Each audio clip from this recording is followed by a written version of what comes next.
की तरह तारिक शाहिद भी हुकूमत वक्त के ज्यादती से ना बच सके। तारिक शाहिद 10 साल की उम्र में सोशल मीडिया के जीनत बने रहे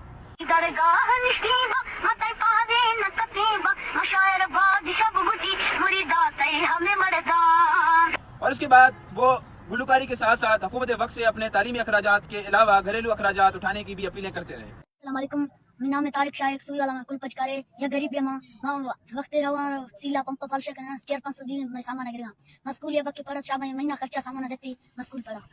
और आज से चंद दिन पहले वज़ीर आला बलूचिस्तान ने तारिक शाहिद की आवाज़ सुन ली और उसके बाद उसके तमाम अखराजात उठाने की जिम्मेदारी उठा ली और उसके बाद उसको मीडिया कवरेज भी दिलाई। पाकिस्तान भर के तमाम बड़े मीडिया चैनल ने तारिक शाहिद को खुशखबरियां सुनाते रहे। डेरा भुट्टी में मेहनत कश नन्हे गुलकार तारिक भुट्टी की आवाज ने सोशल मीडिया पर धूम मचा दी। वज़ीर आला बलूचिस्तान मीर सरफराज भुट्टी ने लिटिल मास्टर के तालीमी अखराजात हुकूमती सतह पर उठाने का ऐलान किया है और उसके बाद फिर तारिक शाहिद आज फिर गवर्नमेंट स्कूल में पहुंच चुके हैं। तारिक शाहिद आज जमीन पे बैठे हुए हैं। हुकूमत वक्त की ज्यादतियों का शिकार सिर्फ तारिक शाहिद नहीं है, ये तमाम बलूचिस्तान के जितने भी मसले मसाइल हैं वो सिर्फ और सिर्फ वक्ती तौर पे सोशल मीडिया और मीडिया पे चलाई जाती हैं। जब अवाम की तरफ से एक हाइप क्रिएट होती है, जब अवाम क्वेश्चन करना शुरू कर देती है, तब तक तो ये इस तरह की खबरें मीडिया की जीनत बनती रहती हैं और उसके बाद फिर आज तारिक शाहिद की तरह बाकियों के भी नताइज इसी तरह जमीन पे ही आ जाती हैं।